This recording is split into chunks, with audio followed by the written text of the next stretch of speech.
بالله من الشيطان اللعين الرجيم. بسم الله الرحمن الرحيم.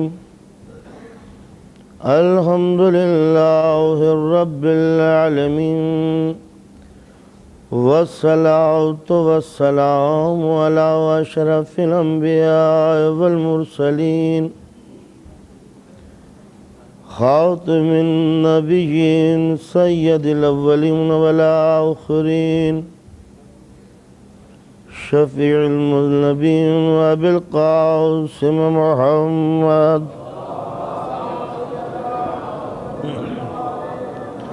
وآله الطيبين الطاهرين المعصومين المظلومين المنتجبين، ولعنة الله على أعدائهم أجمعين. أما بعد، فقد قال الله تعالى وتبارك في القرآن الحكيم: بسم الله الرحمن الرحيم. وَأَقِمْ وَجْهَكَ لِلدِّينِ حَنِيفًا. صلوات پڑھیں محمد والے.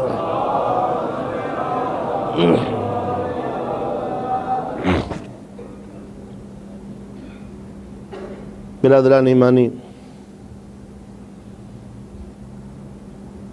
قرآن مجید میں بنانے والے نے انسان کی تخلیق، اس کی بناوٹ کے بارے میں ارشاد فرمایا، اور ساتھ ہی ساتھ یہ بھی حکم دیا کہ انسان فاقم وجہک للدین حنیفہ، اپنے چہرے کو، اپنے رخ کو، اپنی طبیعت کو دین حنیف کی طرف پھیر دو. ادھر مت دیکھ، ادھر دیکھ جدھر دین ہے. فطرت اللہ التی فطر الناس علیہا، اے انسان تیرا نیچر ہم نے اپنے قانون کے مطابق ڈھالا ہے. تجھے بنایا ہے ہم نے اپنے پروگرام کے تحت. تیری فطرت، تیرا نیچر، تیرے زندگی کا طریقہ ہم نے اپنے اصولوں کے تحت بنایا ہے. تیرا بنانے والا کوئی اور نہیں ہے. جب میں نے بنایا ہے اور اشرف کہہ کے بنایا ہے، تو اب ظاہر ہے کہ تیرے نیچر کو اسی انداز سے ڈھالا ہے کہ جو میرا قانون ہے. یعنی جو باتیں مجھے پسند ہیں وہی تیری طبیعت میں ڈال دی ہے. یعنی انسان اب بائی نیچر نیکیوں کی طرف راغب ہے. فطرتاً انسان اچھائیوں کو پسند کرتا ہے. یہ قدرت نے اس کا دماغ ہی ایسا بنایا ہے کہ یہ خوبیوں کو پسند کرتا ہے، برائیوں کو دل سے پسند نہیں کرتا. اس لیے اب حکم دیا جا رہا ہے کہ اے انسان دین کی طرف دیکھ. کیوں دین کی طرف دیکھیں؟ کہ یہ دین القیم ہے، سیدھا دین، ایک ایسا راستہ ہے. دین وہ ہے جو اسٹریٹ ہے بالکل. تو اب ظاہر ہے کہ جب دین اسٹریٹ ہے، سیدھا، تو اب انسان کا نیچر اگر کرو ہو تو اسٹریٹ کے اوپر تو جا نہیں سکتا. جب راستہ سیدھا ہے اور طبیعت ٹیڑھی ہے تو کبھی یہ ٹیڑھی طبیعت اسٹریٹ وے میں جا نہیں سکتی. تو قدرت نے کہا دین سیدھا ہے، تو ہم نے انسان کا نیچر بھی ایسا بنایا کہ یہ سیدھا رہے. لَقَدْ خَلَقْنَا الْإِنسَانَ فِي احسن تقویم. یہ احسن تقویم کیا ہے؟ یہ ہے سیدھا. ہم نے انسان کی طبیعت کو ایسا بنایا کہ وہ اسٹریٹ، سیدھا ہے. تو معلوم ہوا کہ انسان کا نیچر بھی سیدھا اور یہ اللہ کا دین بھی سیدھا. تو جب انسان اس دین کے اوپر چلے گا تب کہیں جا کر انسانیت کی رفتار درست ہو سکتی ہے. لیکن راستہ سیدھا ہے. انسان اگر ٹیڑھا چلے گا تو بے چین رہے گا. قدرت نے اسی واسطے اعلان کیا کہ انسان دین کی طرف کو دیکھتے رہنا. کیوں؟ اس لیے کہ قدرت نے انسان کے نیچر کو انسان کے وجود کو، انسان کی طبیعت کو، انسان کی روح کو، انسان کی آتما کو اپنے قانون کی روشنی میں ڈالا ہے۔ لہٰذا جب انسان پیدا ہوتا ہے اس دنیا میں تو الہی نیچر لے کے آتا ہے، قانون فطرت لے کے آتا ہے۔ اس لیے سرکار دو عالم نے اسی قرآن مجید کی آیت کی روشنی میں ارشاد فرمایا، کل مولود یولد علی فطرت الاسلام، جو بھی بچہ پیدا ہوتا ہے وہ اسلام کا قانون لے کے پیدا ہوتا ہے۔ یعنی اسلام الگ سے کوئی چیز نہیں ہے، بلکہ قدرت جب انسان کو بھیجتی ہے تو اسلام کے اصول، فنڈامنٹل لاز آف اسلام، اس کو دے کے بھیجتی ہے۔ صرف قانون الہی ان نقطوں کو انلارج کر کے اس کے سامنے دین رکھ دیتا ہے۔ یعنی انسان کا نیچر پسند کرتا ہے اس دین انسانی کو۔ تو اب سوال یہ پیدا ہوا کہ جب انسان کے نیچر میں دین ہے، انسان کی فطرت میں مذہب ہے، انسان کے احساس و بنیاد و فاؤنڈیشن میں الہی قانون ہے، تو پھر انسان اللہ کے بنائے ہوئے قانونوں سے بغاوت کیوں کرتا ہے؟ سوال یہ ہے کہ جب قدرت نے اس کا نیچر ہی بنایا تھا اپنے قاعدے کے تحت، اپنے اصولوں کے تحت، تو پھر انسان کے اندر اور الہی قانون میں یہ ٹکراؤ کیوں ہے، یہ جنگ کیوں ہے، انسان دین سے پھر ہٹتا کیوں ہے؟ اس لیے کہ جب بائی نیچر اصول کے تحت اس کو بنایا ہی اس ڈھنگ سے ہے کہ یہ سیدھے راستے پر چلے، الہی قانون لے کے چلے، تو پھر مذہب میں اور انسان میں جنگ کیوں ہوتی ہے؟ تو ارباب کرم اس کو صرف دو جملوں میں سمجھا دوں۔ قدرت نے انسان کو بنایا تھا اس لیے کہ وہ نیکیوں کی طرف راغب ہو، اچھائیوں کو اپنا لے، برے راستے سے منحرف ہو۔ جو چیزیں اللہ کو پسند ہیں وہی اس انسان کو پسند ہونی چاہیے، مگر مصیبت یہ ہے کہ جو نیچر بنایا تھا وہ روح کے حوالے کیا تھا، اور روح کو پناہ دی گئی جسم کے اندر، اس باڈی میں۔ جب یہ جسم اس دنیا میں آیا تو اس باڈی کو، اس جسم کو، اس شریر کو، اس احساسات کو کچھ چیزوں کی ضرورت ہوئی۔ مثلا اس کو پانی کی ضرورت، اس کو روٹی کی ضرورت، اس کو کھانے کی ضرورت، اس کو مکان کے رہنے کی ضرورت، اس کو بچوں کی ضرورت، اسے گھر بسانے کی ضرورت، اسے گرمی سے بچنے کے لیے ضرورت، اسے سردی سے بچاؤ کے لیے ضرورت، اسے رہنے کے لیے زمین کی ضرورت، اسے اپنی زندگی کو بچانے کے لیے دوست و احباب کی ضرورت۔ تو اب انسان کی ضرورتوں نے انسان کی فطرت کے اوپر پردے ڈالنے کی کوشش کی۔ یعنی دل تو یہ چاہ رہا ہے کہ نیکی کی طرف آگے بڑھے، مگر ضرورت جب ہی پوری ہوگی جب دوسرے کا مال میں ہڑپ کر لوں گا۔ تو اب انسان کی ضرورتوں نے راستہ روک دیا انسان کا، ورنہ اگر یہ ضرورتیں نہ ہوتی تو انسان اپنی فطرت کے تحت اسٹیٹ لائن میں چلتا۔ اس کو میں آج کی دنیا میں یہ سمجھا دوں، نیوٹن کے 3 اصول ہیں، لاز آف موشن۔ نیوٹن کا ایک اصول یہ ہے، نیوٹن نے بیان کیا کہ اگر کوئی چیز اس دنیا میں، اس سنسار میں کوئی چیز کو اگر کوئی فورس اپلائی کر دیا جائے تو وہ ہمیشہ قیامت تک وہ چیز بڑھتی رہے گی، رکے گی نہیں۔ یعنی اگر آپ ایک اسٹون کو پھینکیں تو وہ قیامت تک وہ فورس لے جاتی رہے گی اس کو اسٹیٹ لائن میں، لیکن ریزسٹنس نے آ کر اس فورس کو روک دیا اور پتھر 2-4 قدم کے بعد جا کے گر گیا۔ کچھ کہنا چاہتے ہیں آپ؟ صلوات پڑھیں محمد والے محمد۔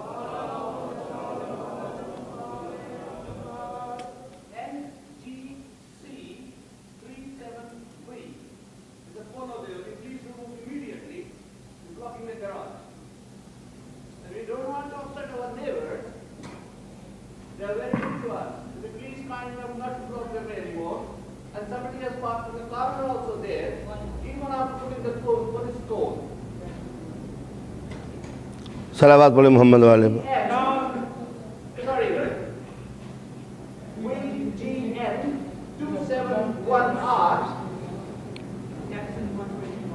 Datsun 125.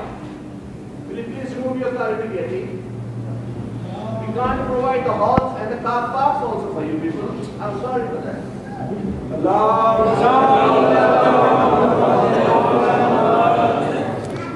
دیکھیے جو میں بات عرض کر رہا تھا وہی بات سامنے آ گئی۔ ہر انسان بائی نیچر یہی چاہتا ہے کہ وہ اپنی کار کو ایسی جگہ پارک کرے کہ جہاں کوئی پریشانی نہ ہو، مگر جب جگہ نہیں ملتی تو لا محالہ کسی نہ کسی گیرج کے تو آگے روکے گا، اور وہیں سے ہنگامے شروع ہوتے ہیں۔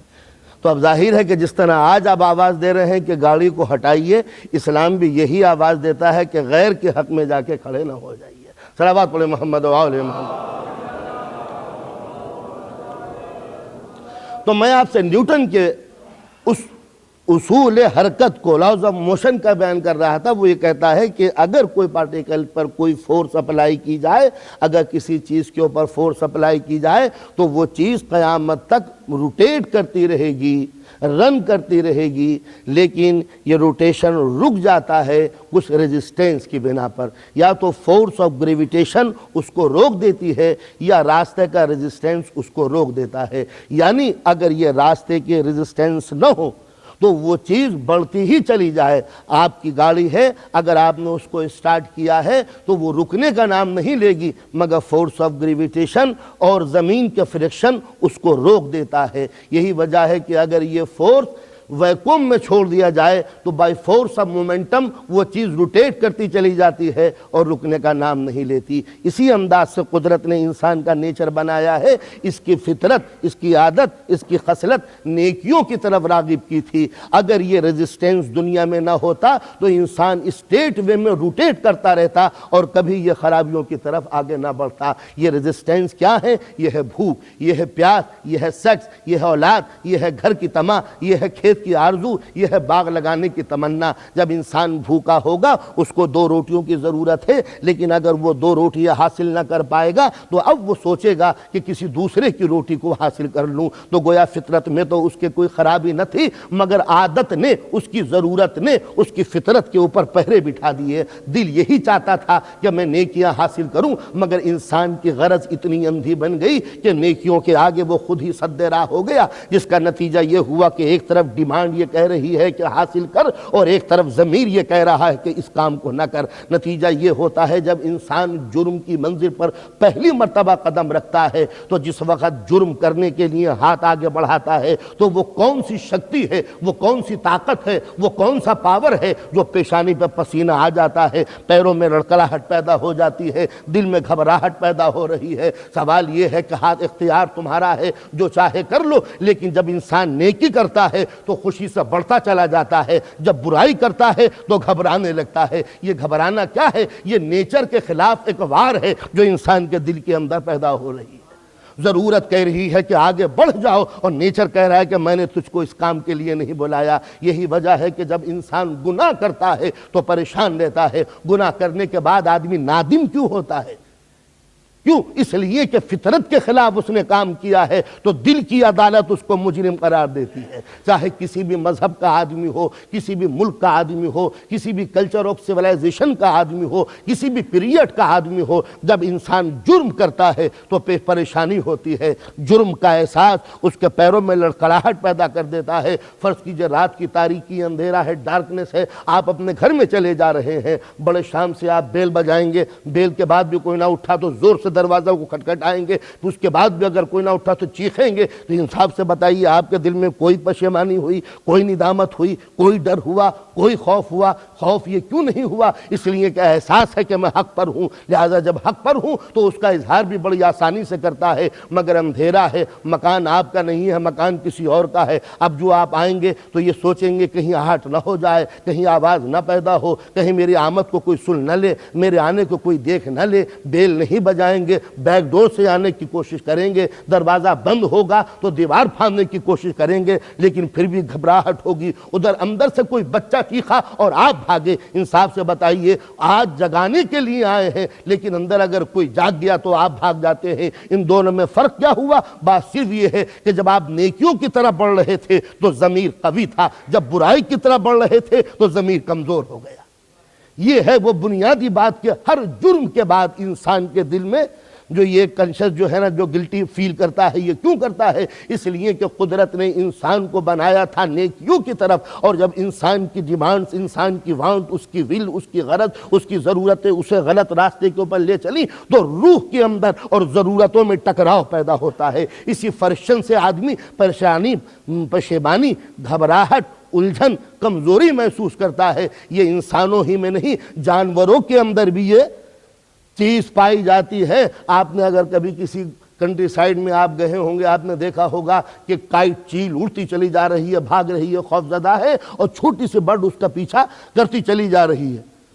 اتنی چھوٹی چڑیا کہ اگر یہ چیل، یہ کائٹ پلٹ کے پر مار دے تو اس کا دم نکل جائے، مگر یہ بھاگ رہی ہے اور یہ بڑھ بڑھ کے اس کے اوپر حملے کر رہی ہے۔ جب آپ نے انالیسس کیا تو پتہ یہ چلا اس چیل نے اس چڑیا کے بچے کھا لیے تھے۔ اس جرم کے احساس سے جو قوی تھا اس کا دل کمزور ہو گیا، مظلومیت کے احساس سے جو کمزور تھا وہ قوی ہو گیا۔ آپ نے دیکھا دنیا کا اصول یہی ہے کہ جب جرم کا احساس ہو جاتا ہے تو جو قوی ہے، جو بہادر ہے، جو پاورفل ہے، وہ کمزور ہو جاتا ہے۔ حقانیت کے احساس سے جو کمزور ہے وہ قوی ہو جاتا ہے۔ یہی وجہ ہے کہ ہیومن ہسٹری کے اندر جب آپ وار کی ہسٹری پڑھیں گے کہ دنیا میں جنگیں ہوئی تو جو کم تھے مگر حق والے تھے انہوں نے بڑھ بڑھ کے حملے کیے ہیں، جو زیادہ تھے مگر باطل پر تھے ان کے قدم اکھڑ گئے ہیں۔ کربلا کی جنگ بھی تو اسی بنیاد پہ لڑی گئی ہے، جن کے پاس دریا تھا، طاقت تھی، فوج تھی، لشکر تھی، جاہ و حشم تھا، طبل و علم تھا، بے پناہ دولت تھی، مملکت کا پھیلاؤ تھا، ان کے قدم کانپ رہے تھے۔ جن کے پاس کچھ نہ تھا وہ جمے ہوئے تھے۔ کیوں؟ اس لیے کہ ان کے پاس کچھ نہیں ہے مگر حق ہے، ان کے پاس سب کچھ ہے مگر حق نہیں ہے۔ یہی ہے بنیادی تصور اسلام کے اندر حق و باطل کا، کہ انسان کو قدرت نے بڑا پاورفل بنایا تھا، مگر یہ پاورفل انسان کمزور کب ہوتا ہے؟ جب جرم کی منزل پہ آگے بڑھتا ہے، جب خطائیں کرتا ہے، جب غلطیاں کرتا ہے تو بڑا انسان بھی کمزور ہو جاتا ہے۔ یہ کمزور کیوں بنا؟ یہ جرم کا احساس کیوں ہوا؟ اس کو اپنی ضرورتوں کی بنا پر، اس کو سیکس کی ضرورت تھی، جب غلط طریقے سے یہ آگے بڑھا تو اس کا جرم احساس بڑھتا چلا گیا اور یہ مجرم بنتا چلا گیا۔ آگے بڑھ رہا تھا، بھوک نے، پیاس نے، مکان نے، اولاد نے، ان چیزوں نے آ کر انسان کی زندگی کے اس بنیادی اصول کو لرزا کے رکھ دیا۔ یعنی بائی نیچر یہ مسلم تھا، ضرورتوں نے اسے کافر بنا دیا۔ بائی نیچر یہ مسلم تھا، کل مولود یولد علی فطرت الاسلام، ہر بچہ اسلام کا نیچر لے کے پیدا ہوتا ہے۔ کوئی بھی بچہ ہو، یہودی، مجوسی، کرسچن، جو، اس کو اپنے مذہب پہ ڈھال لیتے ہیں۔ یہ ہے رسول اسلام کی حدیث۔ ہمارے نبی کی حدیث ہے کہ جو بھی بچہ پیدا ہوتا ہے، انشاءاللہ بات کو ایکسپلین کروں گا پھر، اس کو جو بھی بچہ پیدا ہوتا ہے وہ اسلامک نیچر لے کے پیدا ہوتا ہے۔ اس کا ماحول، سرکمسٹانسز، اس کی وانٹ، اس کی ول اسے اس راستے سے اسلام کے ہٹا دیتی ہے۔ تو دو چیزیں ہوئیں، بائی نیچر انسان مسلم ہے، ضرورتیں اسے اسلام سے ہٹا دیتی ہیں۔ ضرورتیں کس بات کی؟ انسان کو بھوک لگی، بھوک کی خاطر اس نے نجس چیز کھا لی، انسان کو ضرورت محسوس ہوئی، غلط قدم اٹھا لیا، نظر اس کی بہک گئی، زبان اس کی غلط بولنے لگی، کان اس کے غلط سننے لگے، کائے کی خاطر، لباس کی خاطر، کپڑوں کی خاطر، پانی کی خاطر، بھوک کی خاطر، اولاد کی خاطر، نئی زندگی کی خاطر، سیکس کی خاطر اس نے غلطیاں کی۔ تو غلطیاں کیوں کی؟ انسان کی ضرورتوں کے تحت۔ یہ نیکی کی آواز کیوں اٹھی؟ اس کے دل کی آواز تھی، قدرت نے اس کو بنایا تھا اپنے قانون کے تحت۔ فطرت الناس، فطرت اللہ التی فطر الناس علیہا، اللہ نے انسان کی فطرت کو اپنی فطرت کے سانچے میں ڈالا ہے۔ تو ظاہر ہے کہ جب انسانی نیچر وہاں سے آیا ہے تو یہ نیکیوں کی طرح بڑھے گا، یہ خوبیوں کی طرح بڑھے گا، مگر انسانی ضرورتوں نے اس کو اس راستے سے ہٹایا اور فطرت انسانی پر پردے ڈالنے شروع کیے۔ بھوک کا پردہ، پانی کا پردہ، گھر کا پردہ، اولاد کا پردہ، ضرورتوں کا پردہ، خواہشات کا پردہ، لگژری لائف کو پورا کرنے کے لیے یہ ساری چیزیں، اور فطرت انسانی ان پردوں میں دبتی چلی گئی۔ اور ایک منزل وہ آ جاتی ہے کہ شروع میں تو احساس ہوتا ہے کہ یہ برائی ہے، مگر جب فطرت اتنی دب جاتی ہے تو فطرت کی کوئی آواز پھر کانوں میں سنائی نہیں دیتی۔ یعنی پہلے دن اگر جرم کرو گے تو دل سے آواز آئے گی کہ برا کیا، دوسرے دن جرم کرو گے تو یہ آواز مدھم پڑ جائے گی، تیسرے دن جرم کرو گے تو آواز اور دب جائے گی، جرم کرتے چلے جاؤ گے فطرت کی آواز دبتی چلی جائے گی، اور ایک منزل وہ آتی ہے جہاں پھر کوئی آواز دل سے اٹھتی ہوئی نظر نہیں آتی۔ بس جب جرم کے بعد، جملہ چاہتا ہوں کہ آپ یاد رکھیں، جب گناہ کے بعد دل سے آواز اٹھے کہ برا کیا، سمجھ لو اللہ کا نمائندہ دل میں موجود ہے، اور جب جرم کرنے کے بعد کوئی آواز نہ سنائی دے تو سمجھ لو کہ اللہ کا نمائندہ دل سے جا چکا ہے۔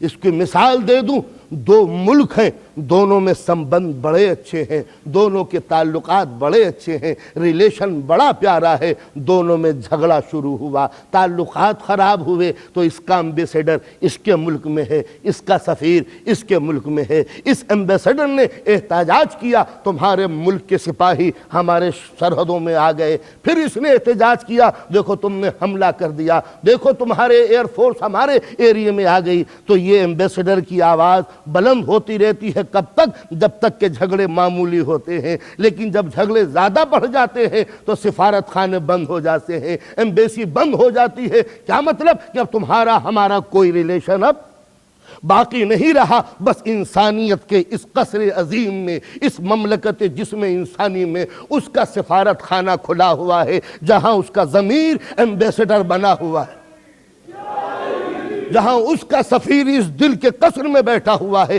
انسان جرم کرتا ہے تو یہ ٹوکتا ہے تو نے برا کیا، یہ خطا کرتا ہے تو روکتا ہے کہ تم نے برا کیا، یہ غلطی کرتا ہے تو شرمانے کے لیے یہ جملے کہتا ہے، مگر جب انسان اس کی آواز پر دھیان نہیں دیتا تو اس کی آواز مدھم پڑتی چلی جاتی ہے، اور پھر ایک منزل وہ آتی ہے کہ انسان گناہ کرتا ہے مگر کوئی احساس پیدا نہیں ہوا۔ جب میں نے پہلے دن کسی کلب کی طرف رخ کیا تھا تو چاروں طرف دیکھ رہا تھا، کوئی مجھے دیکھ نہ لے، کہیں کسی نظر نہ پڑ جائے، لیکن جب آخر میں پردہ ڈال کے چلا گیا تو چاروں طرف دیکھ رہا تھا، کوئی ہم نشی نہ ہو، کوئی ہم بزم نہ ہو، کہیں کوئی دیکھ نہ لے، کہیں کوئی جان نہ لے، کہیں کوئی پہچان نہ لے۔ لیکن جب دوسرے دن گیا تو یہ گھبراہٹ کم تھی، تیسرے دن گیا تو پشیمانی کم تھی، چوتھے دن گیا تو الجھنیں کم تھی، اور جب جاتے جاتے اتنا جسور بن گیا کہ اگر کوئی دیکھ بھی رہا ہے تو دیکھا کرے، جام پہ جام الہٹتے چلے جا رہے ہیں۔ اب کوئی ضرورت نہیں کہ کلب میں جا کے پیوں، اب تو بوتل لے کے باہر آ گیا، کوئی دیکھ لے گا دیکھا کرے۔ یہ کیا بات ہوئی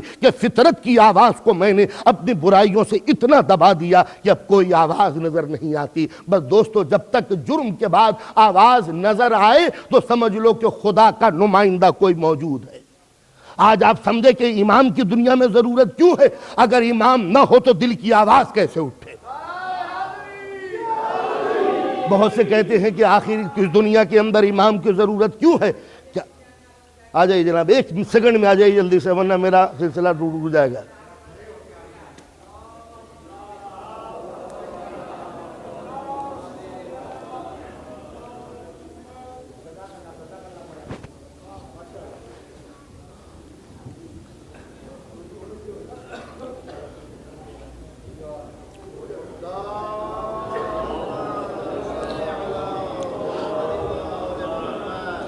جو سفید بالے والے ہیں وہ اوپر آ جائیں۔ ہاں ہاں آپ آ جائیے۔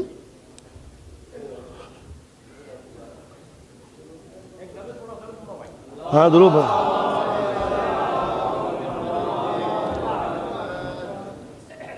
یہ سفید بالوں والوں کے لیے میں نے یوں کہا کہ ہمیں تو اب جانا ہی ہے اوپر، وہ ابھی سے کوشش کرتے رہیں۔ صلوات پڑھیں محمد والے محمد۔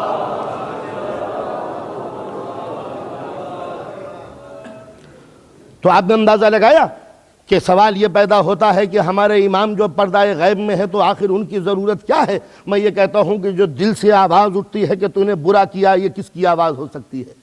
اگر فطرت الہی کا کوئی نمائندہ اس دنیا میں نہ ہو تو پھر برائی کے اوپر یہ کون کہے گا کہ تو نے یہ جرم کیا؟ بس سمجھ لیجئے، ہم کہتے ہیں یا لیتنی کنت معکم، کاش ہم تمہارے ساتھ ہوتے۔ میں کہتا ہوں امام کا یہ فریضہ ہے کہ وہ ہر مومن کے ساتھ رہے، اس لیے کہ امام کی یہ ریلیجس ڈیوٹی ہے کہ ہر مومن کے دل میں اپنا ایمبیسی بنا کے رہے، تاکہ جب وہ نیکیاں کرے تو اس کو داد دے سکے، جب برائیاں کرے تو فریاد کر سکے کہ تم نے برا کیا۔ بس اگر کسی کو یہ جاننا ہو، کسی کو یہ مومن کو یہ سمجھنا ہو، کسی صاحب ایمان کو یہ پرکھنا ہو کہ امام سے میرا ریلیشن کیا ہے، اس کے نمائندے سے میرا رشتہ کیا ہے، میرا اس سے کنیکشن کیا ہے، تو خدا نخواستہ جرم کر کے دیکھو، اگر گناہ کے بعد دل سے آواز نکلتی ہے کہ برا کیا تو سمجھ لو کہ خدا کا نمائندہ دل میں موجود ہے، اور جب جرم کے بعد کوئی آواز نہ ہے تو سمجھ لو کہ امامت کا دل سے اب کوئی رشتہ نہیں ہے۔ صلوات پڑھیں محمد و آل محمد۔ تو عرض کر رہا تھا کہ قدرت نے انسان کو بنایا اپنے اصولوں کے تحت، اپنے قانون کے تحت، اور اس کو بتا دیا کہ تیری طبیعت کو ہم نے بنایا ہے نیکیوں کی طرف، گناہ تیری طبیعت میں نہیں، خطا تیرے مزاج کے مطابق نہیں، غلطیاں سے کوئی تیرا میچ نہیں، انسان کا ذہن برائیوں کو قبول کرنے کے لیے تیار نہیں، لیکن انسان پھر بھی برائی کرتا ہے۔ یہ برائی کیوں کرتا ہے؟ یہ ضرورتوں کے فریب میں آ کر انسان کی ڈیمانڈ کے آگے سر جھکا دیتا ہے، اپنی پریشانیوں کے آگے اپنے ضمیر کو جھکا دیتا ہے۔ دل تو نہیں چاہتا تھا کہ میں کسی کو اپنے دروازے سے پلٹاؤں، مگر کیا کروں، مانگنے والا مجھ سے مانگ رہا ہے، میرے گھر میں تھوڑا ہی سا اناج ہے، آٹا ہے، اگر دے دوں گا تو میں کیا کھاؤں گا۔ آپ نے دیکھا دل نے تو چاہا تھا کہ دے، مگر ضرورت نے کہا تھا کہ کوئی دینے کی ضرورت نہیں ہے۔ کوئی پیاسا دروازے پہ آیا کہ میں پیاسا ہوں، مجھے پانی دو، میں کیا کروں، میرے پاس تھوڑا ہی سا پانی ہے، اس کو دے دوں گا تو میں کیا پیوں گا، اپنے بچوں کو کیا پلاؤں گا۔ دل نے تو چاہا کہ دے دوں، لیکن میری ضرورت نے اس کو روک دیا کہ غریب ہو جاؤ گے۔ دل نے تو چاہا تھا کہ خدا کی مخلوق پلے، اولاد کو پالوں، زیادہ اولاد میرے سامنے ہو، دل کا تقاضا تو یہ تھا، مگر سوچا کہ زیادہ اولاد ہو جائے گی تو 400 پاؤنڈ پاتا ہوں، میں کھاؤں گا یا اپنے بچوں کو کھلاؤں گا، بیوی کو گھماؤں گا یا میں خود سیر کروں گا، لہٰذا یہ سوچ لیا نہ بچے ہوں گے نہ مجھے پریشانی ہوگی۔ تو آپ نے دیکھا کہ یہ بچوں کے سلسلے کو انسان نے کیوں روکا؟ اس لیے کہ وہ جانتا ہے کہ میری ضرورتیں پوری نہیں ہوتی۔ قرآن نے اسی لیے کہا تھا کہ لا تقتلوا اولادکم من املاق، دیکھو غربت کی وجہ سے اپنے بچوں کو قتل نہ کر دینا، نحن نرزقکم وایاہم، ہم تم کو بھی رزق دیتے ہیں اور ان کو بھی روٹی دیتے ہیں۔ تو انسان چاہنے کے باوجود بھی، اولاد سے محبت کے باوجود بھی یہ پلاننگ پہ کیوں اتر آیا؟ اس لیے کہ اس کی ضرورتوں نے اس کو مجبور کر دیا۔ تو آپ نے، میرا کہنے کا منشا صرف یہ ہے کہ بائی نیچر، بائی برتھ انسان نیکیوں کی طرف بڑھتا ہے، مگر اس کی ڈیمانڈ، اس کی ضرورتیں، اس کی اچھائیں یہ روک دیتی ہیں اس کو نیکیاں کرنے سے۔ تو اب ٹکراؤ کس پر ہوا؟ اس جسم کی ضرورتوں پر اور روح کی ضرورتوں پر۔ روح کی ضرورت ہے نیکی کر، اور جسم کی ضرورت ہے کہ ذرا کنجوسی سے کام لے۔ روٹی ہے کوئی معمولی بات نہیں، بڑی محنت سے کمایا ہے۔ یہ دھن، یہ روپیہ تم نے بڑی مشقت سے کمایا ہے، کہاں دے رہا ہے؟ یہ گھر بہت ہی عالیشان ہے، کیوں کسی کو پارٹیشن دے رہا ہے؟ یہ کھیت اور ہمیں مل جائے تو بڑا اچھا ہے، ایک گارڈن اور لگ جائے تو بڑا اچھا ہے۔ اور روپیہ نہیں ہے تو کیا کریں؟ کہا بلیک میلنگ کرو، بلیک مارکیٹنگ کرو، اسمگلنگ کرو، چرا لو، سود پہ دھندا چلاؤ، کوئی شکل ہو چوری کرو، ڈکیتی ڈالو۔ تو آپ نے دیکھا کہ انسان کا دل تو نہیں چاہتا تھا، مگر ضرورتوں نے مجبور کیا۔ کیا کریں؟ خاندان بڑا ہے، بچوں کی فیس ہے، میری ضرورت ہے، بیوی بیمار ہے، بھائی کی پڑھائی ہے، بیٹی کی شادی ہے، یہ اتنی ضرورتیں تھیں کہ مجھے روپے کی ضرورت تھی۔ مشورہ دیا، گھبراتے کیوں ہو؟ جب جایا کرو تو ایک VCR پاکستان پہنچا دیا کرو، یہاں پر 10,000 کا ہے، وہاں 30,000 کا ہے، 20,000 کی تم کو بچت ہے۔ کہا پولیس پکڑے گی، کہا رشوت دے دینا۔ آپ نے اندازہ لگایا، ایک ضرورت کے خاطر ایک جرم کیا، اس جرم کو بچانے کے لیے دوسرا جرم کیا۔ تو انسان کی ضرورتیں نے انسان کی ضمیر کے خلاف آوازیں اٹھانی شروع کر دی۔ کہا تم تو حج کرنے جا رہے ہو، چپکے سے کوئی چیز رکھ کے لے آنا، حج کے پیسے بھی نکل جائیں گے، فائدہ بھی ہوگا، حاجی بھی کہلاؤگے۔ تو ضمیر کہہ رہا تھا نیکی کر، ضرورتیں کہہ رہی تھی برائی کر۔ ان دونوں چیزوں کے اندر ٹکراؤ پیدا ہوا۔ اب ایک ہی صورت تھی، یا تو ڈیمانڈ کو بالکل کینسل کر دیا جائے، مت کھاؤ، مت پیو، مت رہو، مت شادی کرو، نہ بچے ہو نہ مکان ہو، تو کوئی جھگڑا نہیں ہوگا۔ اگر ایسا ہے تو معلوم ہوا کہ بنانے والے کو یہ پتہ نہ تھا کہ میرا جسم بھی ہے۔ اب بتائیے شکل کیا ہو؟ نیچر کہتا ہے نیکی کر، ضرورت کہتی ہے کہ نیکیوں کو دبا۔ اب دو ہی صورتیں ہیں، یا تو جسم کی ضرورتوں کا انکار کر دو، شادی نہیں کریں گے، بچے نہیں ہونے چاہیے، گھر کی بھی کوئی ضرورت نہیں، لباس کیا ہوگا، کھائیں گے بھی نہیں، شہر میں بھی نہیں رہیں گے، جنگل چلے جائیں گے۔ یہ ہے اسکیپزم، فراریت، بھاگو۔ اسلام نے کہا لا رہبانیت فی الاسلام، یہ معاشرے سے بھاگ جانا ہمارے لیے جائز نہیں ہے۔ اچھا جب بھاگنا غلط ہے تو رک جاؤں؟ کہاں رکو؟ کہا یہ میری ضرورت ہے، یہ ڈیمانڈ۔ آواز آئی ایثار اور قربانی کے تحت دنیا میں زندگی گزارو۔ کہا کیسے؟ کہا ہم تمہیں ٹریننگ دیں گے، آؤ روپیہ کماؤ۔ کہا کما رہے ہیں، یہ کما لیا۔ اب دو ہی صورتیں ہیں، یا تو روپے کی خاطر ضمیر کو بیچو، یا روپیہ دینے کی عادت ڈالو۔ جس دولت کو کمایا تھا قرآن نے آ کے زکوٰۃ کا حکم دیا، اب اپنی مرضی سے نکالو۔ آپ نے دیکھا کہ ضرورتیں میری بھی تھی، مگر قرآن نے یہ کہا کہ ٹھیک ہے تم بھی ضرورت مند ہو، لیکن اپنے بھائی کی اگر ضرورت کا احساس نہ ہوا تو یہ دولت حرام ہو جائے گی۔ اب اپنے ہاتھوں سے نکالا ہے، ذرا دونوں نظریے دیکھتے چلے جائیے گا۔ ایک وہ ہے کہ جس نے دولت کو دیکھ کے کہا چھین لو، ایک وہ ہے جو کہہ رہا ہے اپنی کمائی ہوئی دولت کو بانٹ دو۔ وہ کمیونزم ہے، یہ اسلام ہے، بانٹ دو۔ تو اسلام نے زکوٰۃ کا حکم دے کر دولت کی پالیسی کو نارمل کر دیا۔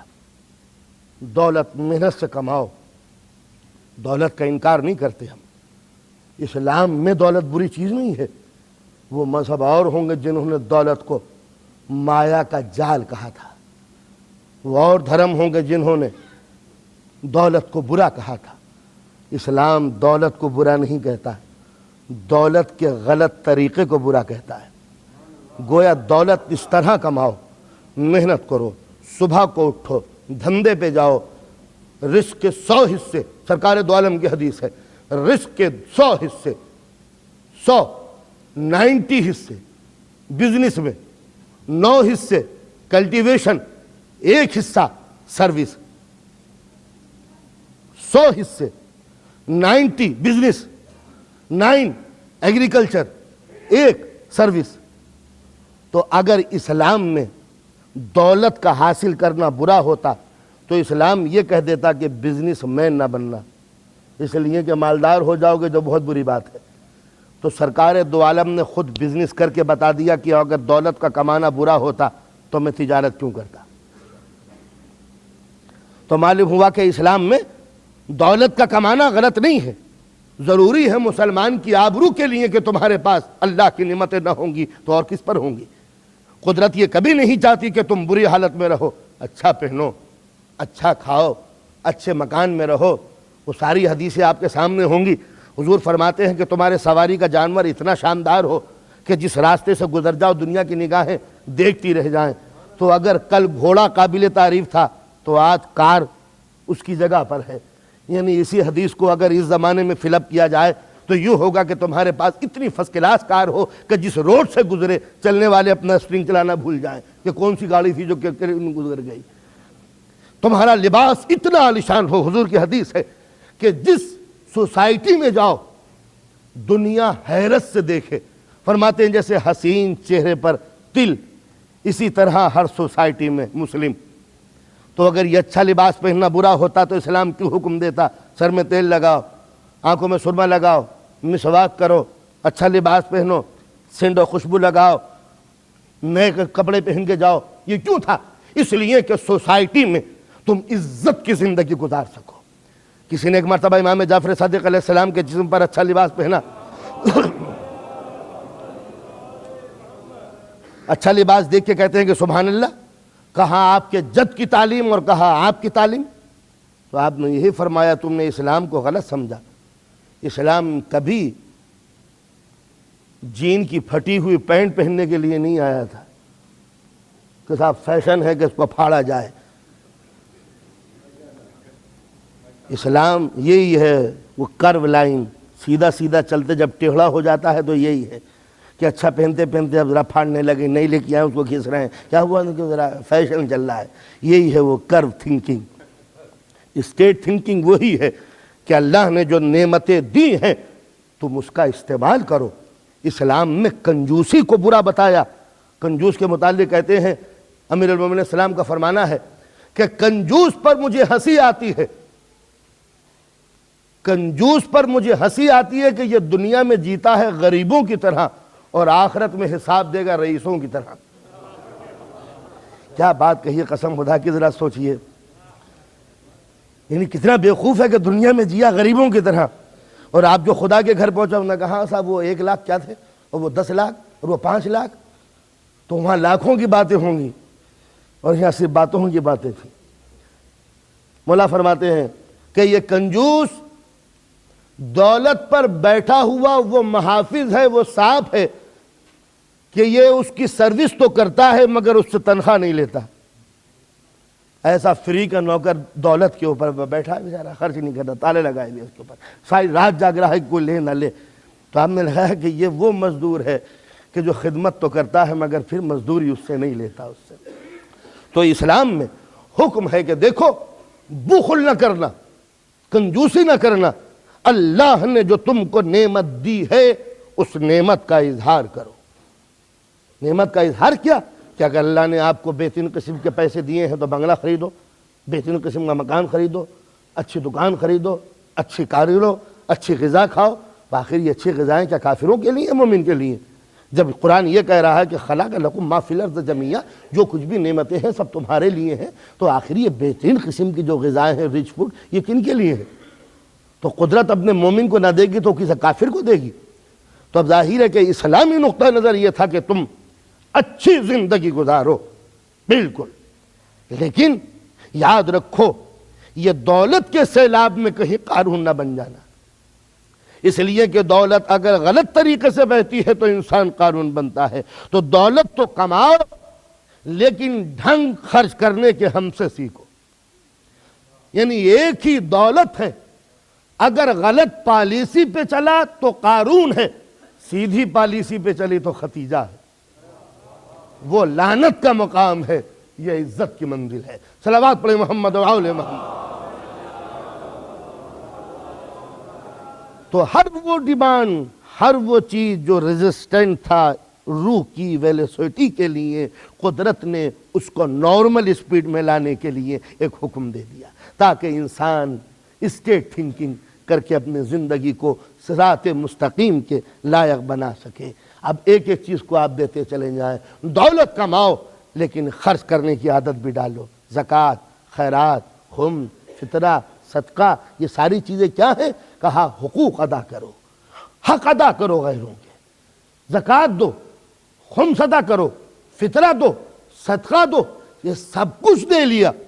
دینے کے بعد اسلام کہتا ہے جس دولت کو تم نے کمایا ہے اس میں سے سب کا حق نکال دیا، اللہ کا حق نکالا، رسول کا حق نکالا، امام کا حق نکالا، سادات کا حق نکالا، قوم کے غریبوں ناداروں کا حق نکالا، یتیموں اور مسکینوں کا حق نکالا، ہاں سب کا نکال دیا۔ اب ایک مرتبہ لقمہ اٹھایا تو ایک مرتبہ آواز دی کہ دیکھو اگر پڑوسی بھوکا ہے تو یہ لقمہ اب بھی حرام ہو جائے گا۔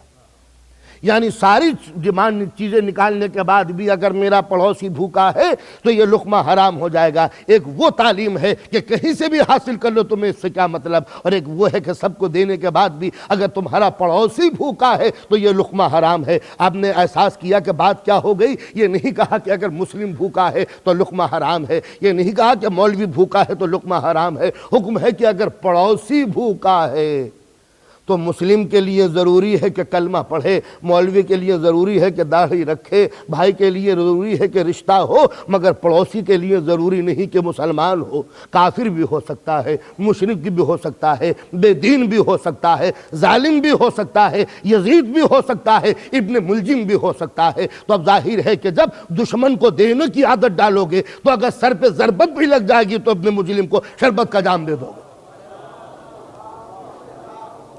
تو اپنی ضرورتوں کے تحت گناہ کرنا ایک تصور ہے، اور غیر کی ضرورتوں کو دیکھ کر اپنی ضرورتوں کو دبا دینا یہ دوسری بات ہے۔ اسلام وہ پریکٹس لے کے آتا ہے تاکہ تم حریص نہ بن جاؤ، خود غرض نہ بن جاؤ، دل اتنا کمزور نہ ہو جائے کہ تم جرم کی منزل پہ قدم آگے بڑھتے پھرو۔ تو لہٰذا دولت کماؤ تو دینے کا سلیقہ دے دو۔ تو معلوم ہوا کہ ہاں دولت بہت ضروری چیز ہے، اس لیے کہ اسلام نے مسلمان کو پیدا ہی اس لیے کیا تھا کہ شام سے زندگی گزارو، مگر دولت حاصل کر کہ کہیں قارون نہ بن جانا۔ لہذا دینے کی عادت ڈالو تاکہ ختیجہ کا دین آگے بڑھے۔ صحت بڑی اچھی بات ہے، اس صحت بنانے کے لیے آدمی نہ جانے کیا کیا کرتا ہے۔ ایک مرتبہ فوراً ہوا کہ دیکھو غذائیں اچھا کھانا ٹھیک ہے، مگر آدمی بہت سے وہ گناہ کرتا ہے کہ غذا کی خاطر آدمی نے جرم کیے، فوڈ کی خاطر آدمی نے جرائم کیے۔ تو ایسی بھی پریکٹس ڈالنی چاہیے کہ اس کے نفس پر کنٹرول کر دو۔ 12 مہینے کھلاؤ اور 30 مہینے اس سے کہہ دو کہ روٹی سامنے ہو مگر کھانا نہیں۔ انصاف سے بتائیے، کوئی فورس نہیں، کوئی نظر نہیں جو دیکھ رہی ہو کہ کون کھا رہا ہے۔ اسلام یہی ٹریننگ دیتا ہے کہ اگر نہ ہو تو بات دوسری ہے، لیکن ہے مگر نہ کھانا۔ کیا مطلب؟ کہ اب تک 11 مہینے تو کھاتے چلے آئے تھے، لیکن کھانے کے کہیں عادی نہ بن جاؤ، کہیں ضمیر کی آواز کو نہ بیچنے لگو۔ تو ایک مرتبہ رمضان کا مہینہ لا کے غذا پہ کنٹرول کر دیا۔ یعنی نہ ہونا بات دوسری ہے مگر نہ کھانا، پانی ہے مگر نہ پینا، غذائیں رکھی ہوئی ہیں استعمال نہ کرنا، فروٹ بھرے ہوئے ہیں خبردار نہ کھانا۔ یہ نفس کا وہ کنٹرول تھا تاکہ میرا جو الہی نیچر ہے وہ محفوظ ہو سکے۔ اس لیے کہ اگر آدمی کھانے کا بندہ بنتا چلا گیا تو ضمیر کو بیچ لے گا۔ عادت ڈالو کہ غذا ہو مگر نہ کھانا، تو جب یہ عادت ہوگی کہ غذا ہے مگر نہیں کھائیں گے، کیوں؟ اس لیے کہ قدرت کا حکم ہے، تو ضمیر کی آواز پر غیر کا غذا چرا کے جرم نہیں کرو گے۔ یہ تھی وہ اسلامی فلسفی کہ تم عادی بنو۔ تو دولت دے کے تم کو بتا دیا کہ دولت حاصل کرنے کے لیے جرم نہ کرنا، جب دولت دے رہے ہو تو لینے کے لیے جرم کب کرو گے؟ تو زکوٰۃ، خیرات، خمس سے دولت کی پالیسی کو نارمل کیا۔ غذا، ڈائٹ ضروری تھی انسان کے لیے، رمضان کو بھیج کر انسان کی فطرت پہ کنٹرول کیا۔ سیکس انسان کی زندگی کے لیے ضروری ہے، مگر اس کی ایک ضرورت پوری کرنے کے بعد اس کی نگاہوں پہ پابندی لگا دی۔ خبردار اب منزل آگے نہ بڑھ پائے ورنہ جرم کی منزل ہو جائے گی۔ تو اب ضرورت تھی کہ اس پہ کنٹرول کیا، کہا حج کرو، لیکن ایک وہ بھی منزل آتی ہے کہ جہاں اپنی شریک حیات بھی حرام ہو جاتی ہے۔ اس سے بڑھ کر اور کیا؟ یہ سسٹم تھا کہ تم دیکھو تو میری رضا لے کے دیکھو، اور جب میرا حکم آ جائے تو اس کو بھی نہ دیکھو جس کو دیکھتے چلے آئے تھے۔ تو اب دیکھنا یہی ہے کہ آدمی حرص کا بندہ ہے یا خدا کے قانون کا بندہ ہے۔ تو جب یہ اسپرٹ پیدا ہو جاتی ہے کہ دیکھو تو دیکھنے کا حق ہے، اور جب آواز آئے کہ اب مت دیکھو تو جو زندگی بھر کی شریک ہے اس سے بھی ہم نے رخ پھیر لیا کہ اب نہیں دیکھیں گے۔ تو اب معلوم ہوا کہ اب یہ زن کا بندہ نہیں ہے، خدا کا بندہ ہے۔ یہ ساری زندگیاں اسی لیے تھی۔ اہم چیز، سب سے بڑی زندگی، اس زندگی کو بچانے کے لیے اسلام نے قانون بنایا۔ دیکھو کوئی چیز ایسی نہ کھا لینا کہ جس سے تمہاری ہیلتھ خراب ہو جائے۔ اسلام کا یہ فنڈامنٹل اصول ہے کہ کوئی چیز، ہر وہ چیز اسلام میں حرام ہے، میرا نوجوان سنیں، ہر وہ چیز اسلام میں کھانا حرام ہے جو انسان کی ہیلتھ کو نقصان پہنچائے، چاہے وہ جائز ہی چیز کیوں نہ ہو۔ اصول ہے، آپ وہ چیز نہ کھائیں گے۔ یہی وجہ ہے کہ اگر ڈاکٹر صاحب منع کر دیں کہ یہ چیز نہ کھانا تو شریعت میں وہ جائز چیز بھی حرام ہو جاتی ہے۔ اور اسلام نے تو ہیلتھ کو اتنا محترم قرار دیا ہے کہ اگر ڈاکٹر یہ کہہ دے کہ نماز کھڑے ہو کے نہ پڑھنا تو نماز کھڑے ہو کے پڑھنا حرام ہو جاتا ہے۔ ڈاکٹر یہ کہہ دے کہ روزہ نہ رکھنا تو اب اگر رکھیے گا تو گنہگار ہو جائیے گا۔ یہ ہے کہ اسلام نے اس زندگی کو، اس جیون کو اتنا مقدس بنایا کہ اس کو، باڈی کو نقصان نہ ہونا چاہیے، اس لیے کہ تمہارا مال نہیں ہے، مال ہمارا ہے۔ آپ کون ہوتے ہیں اسے خراب کرنے کے لیے؟ اسی لیے سوسائڈ کرنا یا خودکشی کرنا اسلام میں حرام ہے۔ کیوں؟ ارے بھائی مر رہے ہیں، کیا مر جائیں گے تو اللہ کے پاس پہنچ جائیں گے؟ تو یہ زندگی ہم نے آپ کو دی ہے اس لیے کہ آپ مر جائیں، تو لہٰذا اپنے موت مرنا حرام ہے۔ اصول ہے کہ اپنی زندگی کو خطرے میں نہ ڈالو۔ کوئی حاجی صاحب حج کرنے کے لیے جا رہے ہیں، معلوم ہے کہ صاحب بمباری ہو رہی ہے، بمبنگ ہو رہی ہے، ایسا بھی ہو سکتا ہے کہ ہم مر جائیں، تو اب اسلام میں حکم ہے کہ اب حج کرنے نہ جانا، اس لیے کہ زندگی کا بچانا واجب ہے۔ زندگی کا بچانا واجب ہے۔ اتنا محترم ہے یہ زندگی کا وجود کہ وہ اسلام اور وہ گھرانہ کہ جس کے اندر بے پردگی کا کوئی تصور نہ تھا، مگر جب جلتے ہوئے خیموں میں جناب زینب نے پوچھا ہے کہ بیٹا کیا کریں، جل جائیں یا باہر نکلے، تو آپ دیکھیں کہ جناب زینب مصائب نہیں پڑ رہا۔ جناب زینب نے دو چیزیں خود ہی رکھی، ایک طرف موت ہے، ایک طرف بے پردگی۔ ایک طرف موت، ایک طرف بے پردگی۔ تو آپ پوچھتی ہیں امام وقت سے کہ ہمیں کیا کرنا چاہیے، تو امام فرماتے ہیں جان کا بچانا واجب ہے۔ تو آپ نے اندازہ لگایا کہ یہ زندگی، یہ نفس اتنا محترم ہے کہ اس کو نقصان نہ پہنچے۔ اسلام میں نماز ایسی چیز ہے کہ اگر یہ نماز رد تو سب رد، اور یہ قبول تو سب قبول۔ آپ غریبوں کو دیں، خیرات کریں، فطرہ دیں، سب کچھ کریں، حج کریں، زکوٰۃ دیں، سب کچھ کریں، لیکن نماز نہیں پڑھتے، عزاداری کریں، روز امام کا ماتم کریں، روز روئیں، لیکن نماز نہ پڑھیں، تو حکم ہے امام کا کہ اگر نماز قبول نہیں ہوئی تو کوئی عمل قبول نہیں ہوگا. اتنی محترم چیز ہے. کیوں کہ یہ 12 اماموں کا سرمایہ محفوظ ہے. زیر خنجر بھی اسی کی تعلیم و تلقین کی ہے. تو نماز کا باغی امام کا باغی ہوتا ہے, خدا کا باغی تو بعد میں ہوگا. تو لہذا نماز اتنی معتبر و مقدس چیز ہے کہ اگر یہ نماز نہیں تو کچھ نہیں. اتنی محترم چیز, لیکن قدرت حکم دیتی ہے کہ اسی نماز کے لیے وضو ضروری. لیکن اگر ڈاکٹر یہ کہہ دے کہ اگر وضو کرو گے تو پانی نقصان دے گا, تو اب شریعت کہتی ہے کہ پانی استعمال نہ کرنا, تیمم کر لینا. اب پانی استعمال نہ کرنا, اس لیے نماز تو نہیں چھوڑیں گے, مگر ہاں اب پانی استعمال نہیں کر سکتے. اگر کھڑے ہونے میں تکلیف ہو تو بیٹھ جاؤ, بیٹھنے میں زحمت ہو تو لیٹ کے نماز پڑھو, اشاروں سے پڑھو. اشارے بھی نہ ہوتے ہو تو ہاتھ ہلانے کی ضرورت نہیں ہے, دل میں پڑھ لو. اندازہ لگایا کہ قدرت یہ بھی پسند نہیں کرتی کہ میرے مومن کو پانی کے قطرے کی برابر بھی تکلیف ہو. تو آپ نے اندازہ لگایا کہ اسلام میں یہ نفس, یہ زندگی, یہ جیون, یہ شریر, یہ جسم کتنا معتبر اور کتنا مقدس ہے. لیکن کہیں ایسا نہ ہو کہ جسم کو کہیں پوجا نہ ہو جائے, جسم کی کہیں پرستش نہ کرنے لگو, کہیں جسم کو معبود نہ بنا لو. تو اب قدرت نے اس طبیعت کو نارمل کرنے کے لیے حکم دیا, ٹھیک ہے اپنی جان کو ہر منزل پہ بچاؤ, لیکن اگر دین پر وقت آ جائے تو اسی زندگی کو قربان کر دو. تو آپ نے اندازہ لگایا, میں نے پہلے دن یہ کہا تھا کہ لگژری لائف کا جو فلسفہ ہے کہ اپنے جسم کو زیادہ سے زیادہ سکون پہنچاؤ, اسلام بالکل مختلف انداز سے سوچتا ہے. دنیاوی نظام یہ ہے کہ بس اس جسم کو فائدہ پہنچاتے چلے جاؤ, اور اسلام یہیں سے شروع ہوتا ہے کہ جب حق کی حفاظت کا سوال ہو تو جس زندگی کو نعمتوں سے پالا ہے اسی زندگی کو خدا پر قربان کر دینا. اب دیکھنا یہ ہے کہ اس جسم کو تم نے معبود بنایا ہے یا معبود کو تم نے معبود سمجھا ہے. یہی وجہ ہے کہ میدان جنگ سے بھاگنا کفر ہو جاتا ہے. یہ میدان جنگ سے بھاگنا کفر کیوں؟ اس لیے کہ یہ زندگی کو اسلام نے پالا تھا نیکیوں کے لیے, اور آج نیکیوں کو بچانے کے لیے جب جسم کی ضرورت ہے تو تم بھاگ اٹھے.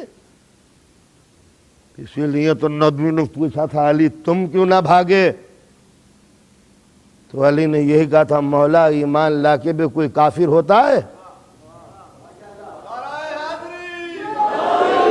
اس کے معنی یہ ہوئے کہ میدان جنگ سے بھاگ جانا کفر کی زندگی ہے.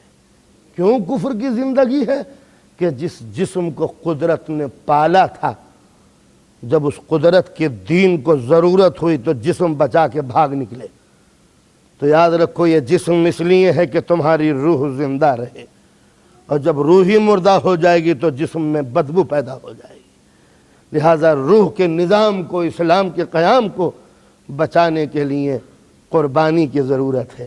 یہاں اسلام نے قربانی کا فلسفہ و تصور پیش کیا کہ جس جسم کو پالا تھا اس جسم کو قربان کرو, لیکن قربان وہی کر سکتا ہے جسے انجام کا یقین ہو.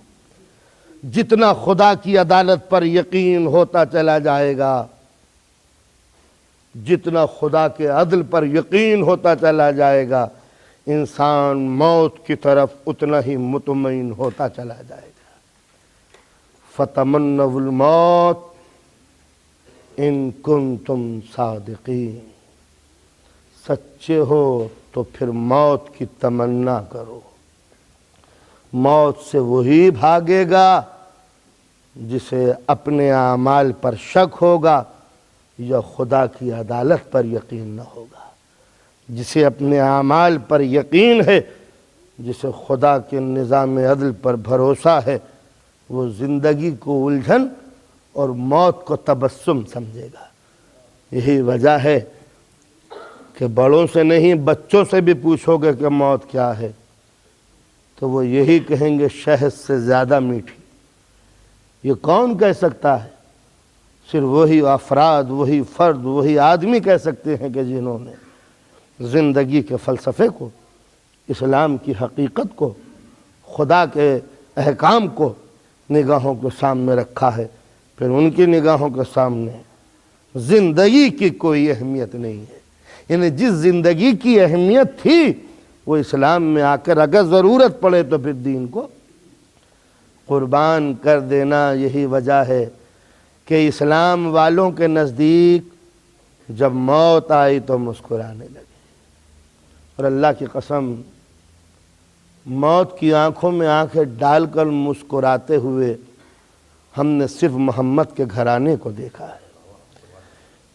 تاریخ اسلام گواہ ہے کہ اسلام کے اندر جتنی بھی جنگیں ہوئی ہیں کوئی نہ کوئی بھاگا ضرور ہے، لیکن اسلام کی تاریخ سے پوچھ کے بتاؤ کیا محمد کے گھرانے والوں کے کبھی قدم اکھڑے ہیں؟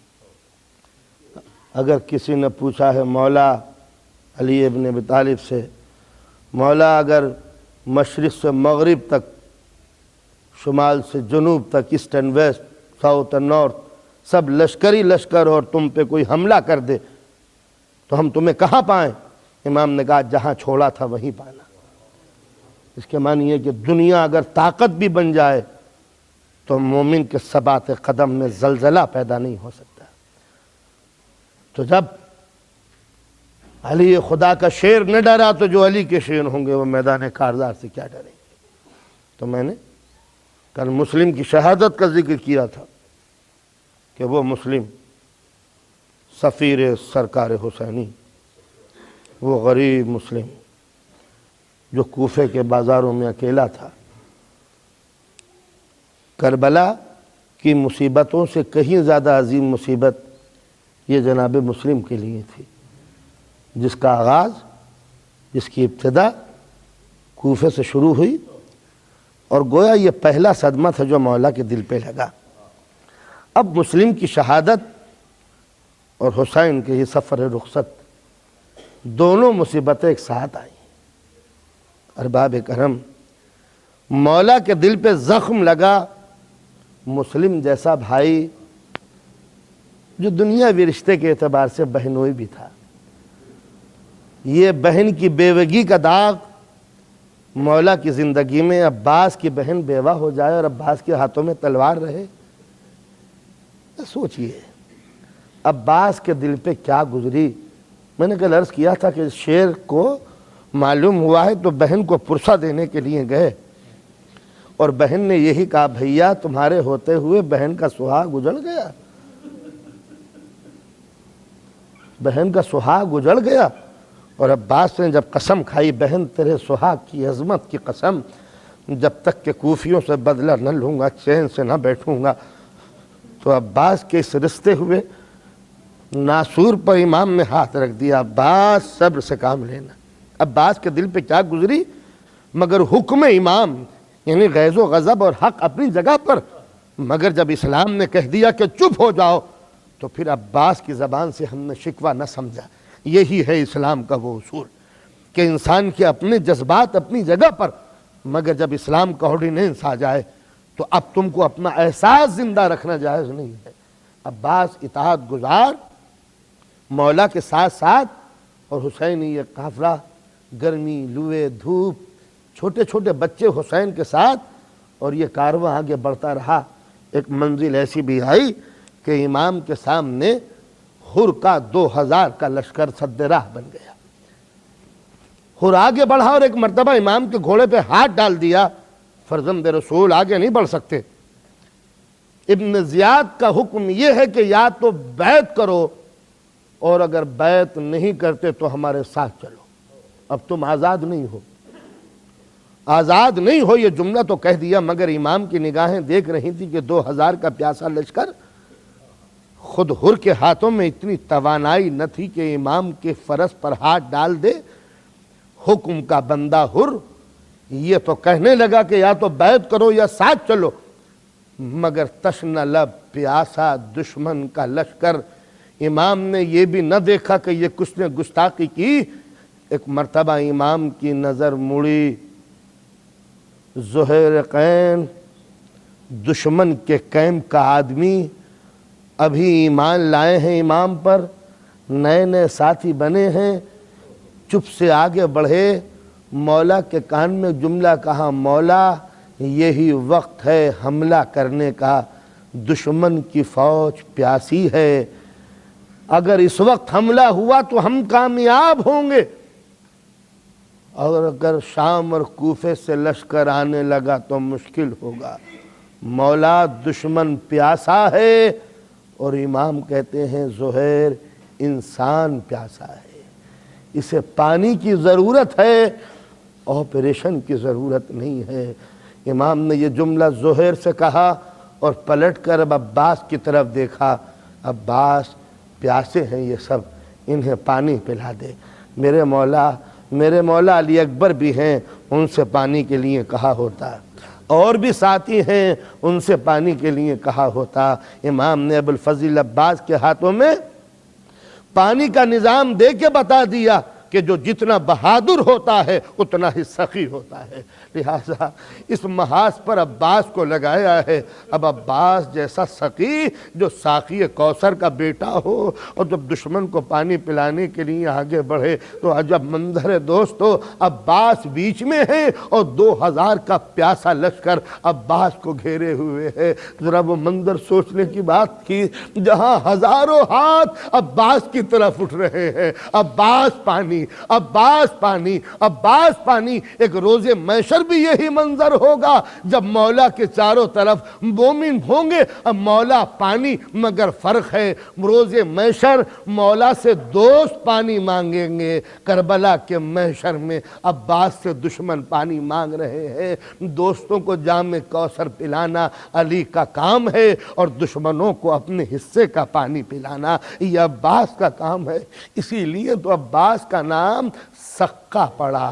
ساقی اور سقے کے لفظ میں فرق ہے، ساقی کے معنی پلانے والے کے، سقے کے معنی بہت پلانے والے کے، اور یہ شاید اسی لیے کہ ساقی ہونا اور بات ہے اور سقا ہونا اور بات ہے۔ عباس نے مشق کے دہانے کھول دیے، کہاں 2000 کا لشکر اور کہاں عباس کا مختصر سا لشکر معلوم ہوتا ہے۔ عباس نے اپنے حصے کا تمام پانی دشمنوں میں بانٹ دیا، تو جب بانٹا ہوگا تو سکینہ کی مشق کا دہانہ بھی کھلا ہوگا، رباب کے حصے کا پانی بھی دے دیا ہوگا، حسین کے 72 ساتھیوں کا سارا پانی دشمنوں کو دے دیا۔ انصاف سے بتاؤ دوستو، کیا سکینہ نہ دیکھ رہی ہوگی کہ ہمارا پانی دشمنوں کو پلایا جا رہا ہے؟ کیا عورتوں کو پتہ نہ تھا کہ ہمارے حصے کا پانی ہمارے قاتلوں کو پلایا جا رہا ہے؟ مگر معلوم ہوتا ہے کہ 72 تن ہے مگر مزاج ایک ہے، دیکھنے میں 72 ہے مگر سب اپنی جگہ پر حسین ہے۔ سب نے خاموشی اختیار کی۔ دشمن کا ایک سپاہی دور رہ گیا تھا، وہ دوڑتا ہوا آیا اور پیاسا تھا۔ وہ کہتا ہے کہ اتنی بھیڑ تھی کہ میں عباس کی طرف نہ جا سکا، تھک کے زمین پہ بیٹھ گیا، میں نے دیکھا کہ ایک بزرگ کرسی پہ بیٹھے ہوئے تھے، وہ خود اٹھے، اس سے کہا بھائی میرے نزدیک آ، تو پیاسا ہے، اس اونٹ کے اوپر پانی کی مشکیزہ ہے، جا خود اپنے ہاتھوں سے کھول کے پانی پی لے۔ کیا خود یہ کہہ نہیں سکتے تھے لے پی لے؟ مگر بتا دیا کہ پانی اللہ کی وہ نعمت ہے جس پر انسان کا قبضہ جائز نہیں ہے، پانی ہمارا ہے مگر ہم تجھے اختیار دے رہے ہیں کہ جا وہ پانی لینے کے لیے جرم کرنا انسان سکھاتا ہے اور اپنے حصے کے پانی کو بہا دینا یہ امام اسلام سکھاتا ہے، جا خود پی لے۔ یہ کہتا ہے کہ میں آگے بڑھا تو اتنا بوکھلایا ہوا تھا کہ مجھے پانی کی وہ مشق نظر نہیں آئی۔ میں نے دیکھا کہ وہ خود آگے بڑھے، انہوں نے اپنے ہاتھوں سے مشق دہانہ کھولا، مجھے پانی پلانا چاہا تو پانی کہیں گر رہا تھا اور میں چلو کہیں بناتا تھا، اتنا گھبرایا ہوا تھا۔ ایک مرتبہ وہ شخص خود بیٹھے، میرا سر اپنے سینے پہ لگایا، اپنے ہاتھوں سے پانی پلایا، پانی پلاتے جاتے ہیں، کہتے جاتے اطمینان سے پی لے، یہاں کوئی ظلم نہیں ہوگا، چین سے پی لے، یہاں کوئی بندش نہیں ہوگی۔ یہ کہتا ہے جب میں پانی پی چکا تو میں نے اپنے دوستوں سے پوچھا کہ یہ بزرگ کون ہے جنہوں نے مجھے پانی پلایا ہے؟ تو نہیں پہچانتا؟ یہی تو سیدہ کا لال ہے، فرزند رسول یہی تو ہے۔ عزادارو بس یہ منظر وہ ہے، کہیں حسین دشمن کے سر کو سینے سے لگا کے پانی پلا رہے ہیں اور کہیں حسین کے سینے پہ اپنے بچے کا سر رکھا ہوا ہے، حسین پانی مانگ رہے ہیں کن سے؟ جن کو کل پانی پلایا تھا۔ تو آپ جملے سنیں، یہ نہیں کہا اے میرے نانا کے ماننے والوں پانی پلا دو، یہ نہیں کہا اے قرآن کے ماننے والوں پانی پلا دو، یہ نہیں کہا اللہ اللہ کے ماننے والے پانی پلا دو، اور یہ بھی نہیں کہا کل میں نے تمہیں پانی پلایا تھا، آج تم مجھے پانی پلا دو۔ ایک جملہ کہا، اولاد والو میرے بچے کو پانی پلا دو۔ حسین نے زندگی میں کبھی کسی سے سوال نہیں کیا، اس گھرانے نے کبھی کسی سے کچھ نہیں مانگا، انہوں نے دیا ہے، کبھی لیا نہیں۔ اور آج حسین اپنے بچوں کو لیے ہوئے زندگی میں پہلی بار ایک چیز مانگ رہے ہیں، اور وہ چیز وہ تھی کہ جو مولا کے سامنے دریا کی شکل میں بہہ رہی ہے۔ ایک طرف بہتا ہوا دریا اور ایک طرف دم توڑتا ہوا بچہ، تو مولا نے کچھ کہہ کے نہیں مانگا، اتنا کہا ہے، اولاد والو میرے بچے کو پانی پلا دو۔ مولا نے سوال کیا اور مولا کا سوال پورا ہو گیا، بچہ سیراب ہوا، اور ایسا سیراب ہوا کہ پھر زندگی بھر علی اصغر نے پانی نہیں مانگا، بس کبھی مولا علی اصغر کی میت کو دیکھتے ہیں اور کبھی حرملہ کو دیکھتے ہیں، بس ایک جملہ کہا، اور مولا خدا تیری نسل منقطع کرے، تو نے میرے بچے کو ذبح کر دیا۔ اجلکم اللہ الخیل لعنت اللہ للظالمین الی یوم الدین۔ اللہم اغفر للمؤمنین والمؤمنات والمسلمین والمسلمات الاحیاء منہم والاموات واحفظ بیننا وبینہم بالخیرات انک مجیب الدعوات انک علی کل شیء قدیر۔ یا اللہ یا اللہ یا اللہ یا اللہ، الہی بتصدق محمد وآل محمد ہمارے گناہوں سے معاف فرما پالنے والے، اس مجلس میں جو بیمار ہوں سید سجاد کا تصدق انہیں شفاء کامل عطا فرما، پالنے والے آنے والوں کے کاروبار میں ان کے رزق میں برکت عطا فرمانا، پالنے والے ان کے زیر سایہ ان کے بچے شاداب رہیں، پالنے والے ان کی گودیاں آباد رہیں، ان کے گھر میں سکون رہے، پالنے والے ہمیں اسلام کا پابند بنا لینا۔ معبود ہم نے جو بے نمازی ہو خدا نہ خواستہ انہیں نماز کی توفیق عطا فرمانا، پالنے والے جن بچوں نے قرآن نہ پڑھا ہو ان کی ماں و باپ کو توفیق دے کہ وہ اپنے بچوں کو دینیات و قرآن پڑھائیں۔ اے پالنے والے ملت جعفریہ کا تحفظ تیرے ذمے ہے، ہمارے مقامات مقدسہ کو بچانا، ہمارے مذہبی مدرسوں کو بچانا، پالنے والے اسلام کے سر کو بلند رکھنا، مسلمانوں میں اتحاد پیدا کرنا، ہمیں بے آبرو نہ ہونے دینا، ہمیں کافروں کے آگے ذلیل نہ کرنا، پالنے والے ہمارے گناہوں کو نہ دیکھ، اپنے کرم کو دیکھ، اے میرے معبود ہماری بدعمالیوں کو نہ دیکھ، یہ دیکھ کہ کس رسول کی امت میں ہے، یہ دیکھ کہ کس کا کلمہ پڑھنے والے ہیں، معبود ہمارے گناہوں کو درگزر کر دے، پالنے والے ہمیں اتحاد و اتفاق پیدا ہو، ہمارے بچوں کو علم حاصل کرنا، ہماری بیٹیوں کو عزت و آبرو دینا، پالنے والے جب زندہ رہیں تیرے دین پر اور جب اس دنیا سے جائیں تو تیرے مذہب پر، ہمیں آخرت میں مایوس نہ کرنا۔